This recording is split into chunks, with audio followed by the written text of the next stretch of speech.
Hey everybody, I'm Eugene, and today I want to tell some stories about PyPi and its security. A bit about me, I'm in security almost my whole life. Currently, I lead security research team in Checkmarks. We create security tools for static scanning of the code, Python included, all sorts of infrastructure as code and learning courses for developers about application security. And among other things that we do, we also scan every package published in PyPi and check it for malware. Thus, I have many interesting things to share with you. How many of you use PyPi? Probably the most, or all of you. It's backed by the stats. There are a number of downloads that I took from the PyPi website, and they're too big that I cannot even pronounce them. Usually, when you download a package, you need just the package you are downloading, right? But instead, you get all the dependencies that this package comes from. And that's an example of requests. You probably all know the request package. This is how many packages you get if you import a single request package. The real code, as you know, looks way worse than that. So choosing the most fitting package to your task is complicated. What's even more complicated is choosing a secure one that has no surprises in it or in all dependencies that it has. You already have a huge challenge in front of you, and the bad guys are forcing you to download malware. And I want to demonstrate a couple of attacks that they often use. The first one is called star checking. It even has its own spot in the attacks Hall of Fame. But before we dive into it, I have a question. How do you decide that a package is trustworthy? Probably you look at its popularity, don't you? So let's give a look at an example. Some time ago, we have identified a malicious package called PyPi. It looked identical to the original package PyPi. You can see them both on the screen. They even had identical code, but where is the malware then? PyPi had a strange dependency that consists of 3 lines of malicious code. I won't dive into the code itself or what it did. What's interesting for today is how the malicious actors managed to make people believe that PyPi is a credible package. If we take a closer look at the packages, both of them have the same number of stars, and we're looking at the PyPi website. Did the attackers use a bot to spoof the scars, spoof the stats, and use the stars? Did they run any scripts? Actually, it's way more simple. This is the package I've created in August this year that looks almost identical to PyPi, and this is my package. Just I have nothing to do with PyPi. I linked my package to the PyPi repo in GitHub and got its stats. So the reason why star checking is possible is that the package repos, like PyPi, do not validate the links to GitHub. They just fetch all the statistics and that's it, they show them to you.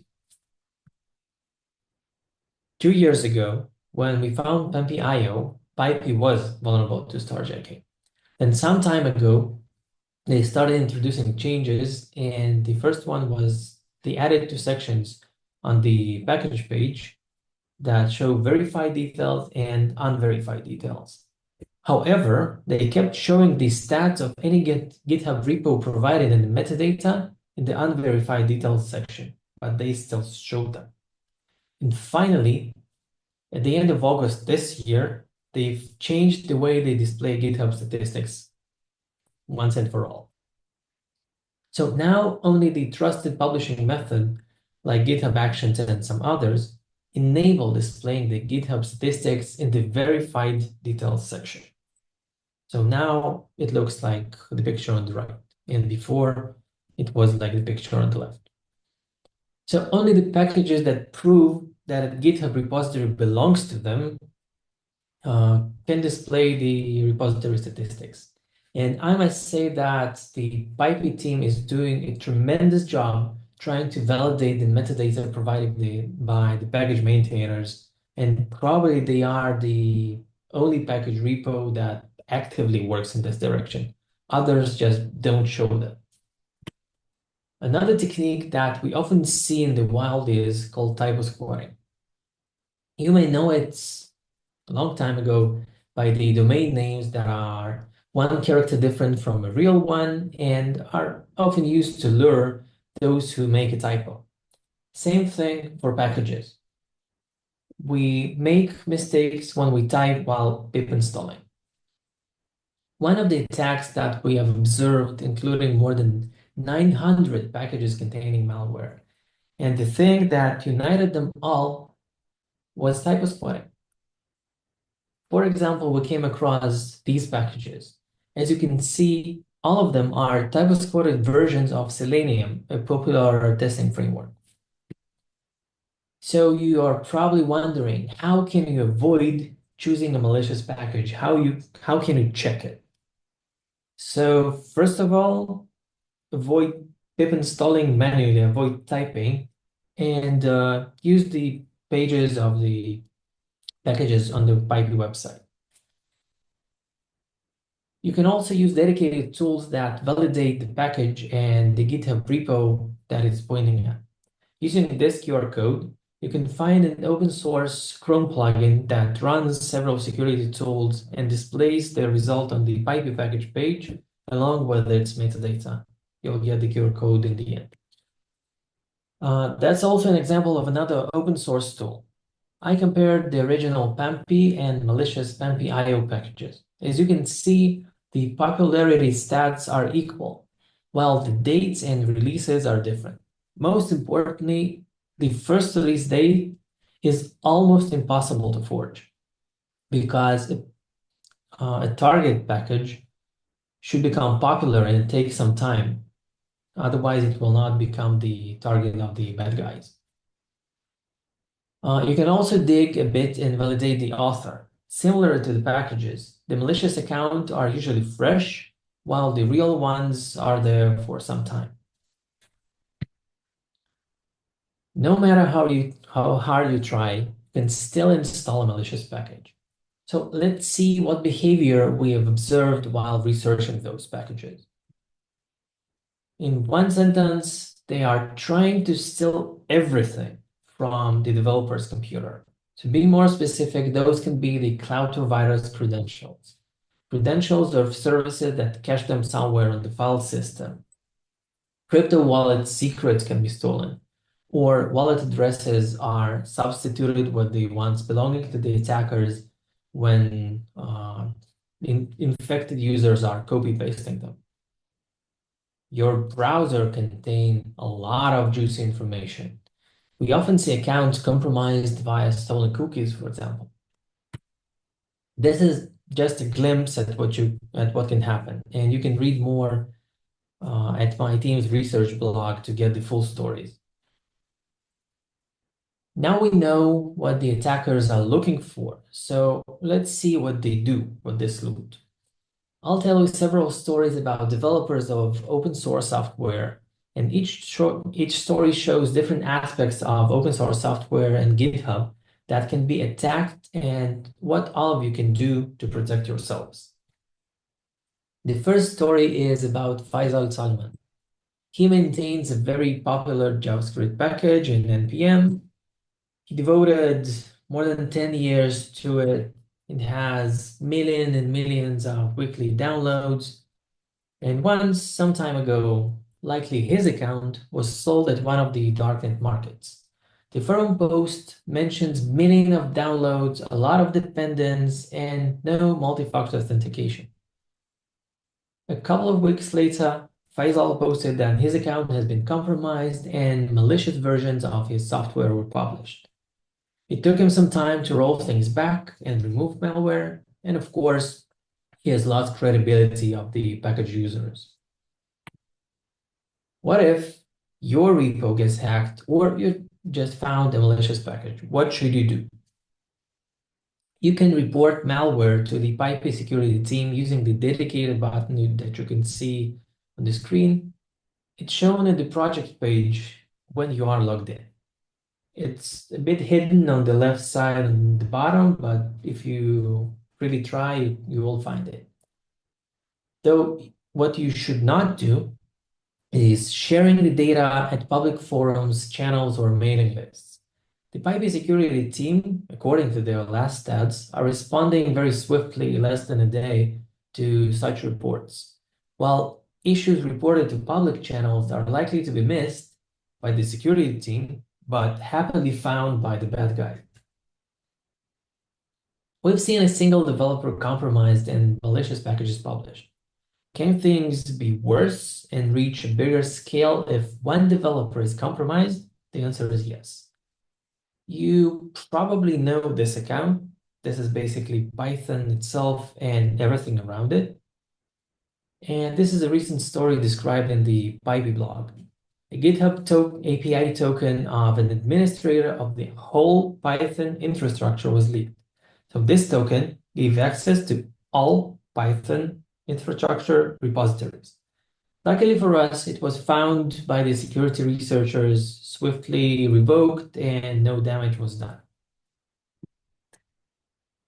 We don't know exactly how the attacker got access to developers' GitHub in the Pitfalls example, but let's see what you can do to protect your account from such an occurrence. First of all, use multi-factor authentication everywhere. Both GitHub and PyPi enforce it. GitHub even has multiple options of multi-factor authentication like passcodes that are super convenient.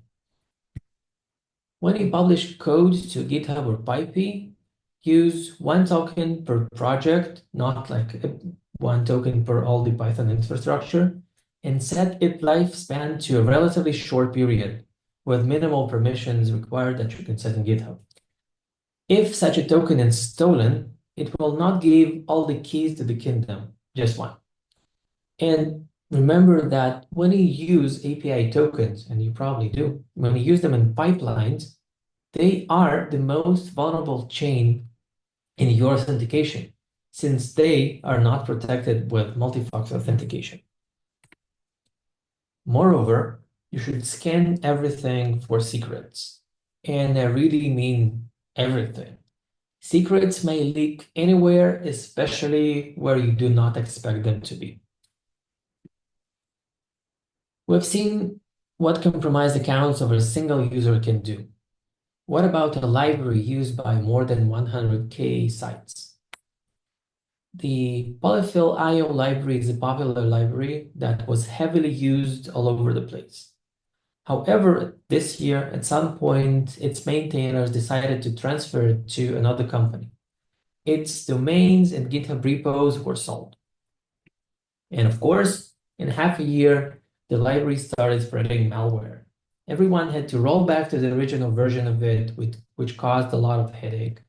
And obviously, polyfill.io is now detected by every security tool as malicious. So the work of the polyfill.io developers is basically ruined. If you want to stop maintaining a library and you don't probably want your work to be flushed in the toilet like polyfill.io because of the new maintainers, what can you do to avoid such a situation? So we see many cases when a maintainer got tired of supporting a library in GitHub, and all of a sudden, a knight in a shining armor proposes to continue supporting it. Happily, maintainers agree, and guess what happens next? So the lesson here is to validate to whom you're transferring your repos. Don't transfer them to random people from the internet. Other than that, if you freeze or transfer your project, and we've seen a lot of archived projects in GitHub, do not forget about resources mentioned in your code that can expire, like domains or buckets. When you stop paying for your domain, you lose control over it at some point, and malicious actors can register the domain when it becomes available and deliver malware to the users of your frozen project, of course, based on what your code does with this domain or bucket. Same story with the storage objects like S3 buckets. Last but not least, if you delete a repo, You must clearly understand that if someone creates a new repo with the same name, they can spread malware and even impersonate you. This scary red pop-up in PyPi is there for a reason. This has recently happened and the attack got a name, Revival Hijack. And finally, cherry on the top, how do you think can millions of users, websites, or services be targeted? The answer is also yes. You maybe have heard about executils attack. Executils is a utility package that is included in numerous Linux distributions. And in my opinion, this is the scariest supply chain attack so far. I will not dive into technical details of it. They deserve a standalone talk, and there are dozens of detailed white papers about it. I want to show you the amount of social engineering that took place. So as you can see on the scale, the attackers spent 2 years earning the executils package maintainer's trust by pushing small things, then bigger things, communicating with the maintainer, and finally, they were promoted to maintainer of this package. Shortly after, they planted a super sophisticated backdoor into the library and almost succeeded pushing it into stable Debian distributive. Just pure luck saved us from being infected, from using the infected Linux. How many backdoors are there that succeeded sneaking in? Hopefully not. The summary of it is that you must not forget that open source software world, and especially highly popular software repositories, are closely monitored by the malicious actors who are looking for an opportunity. So let's recap what you should do to defend yourselves. First and foremost, multi-factor authentication wherever you can. Don't be lazy. Store secrets in the dedicated secret storage and look for exposed secrets. Remember that popularity, ratings, and other stats can be spoofed. Verify before blindly trusting data from the internet. I'm talking about packages, but being a little paranoid overall may be useful. And don't blindly trust people from the internet, especially when they promise you the moon. Security features in the tools that you're using are there for a reason. So get to know them and use them actively. And this is it. Thank you and stay secure. Here are the links that you've seen in the presentation. That's it.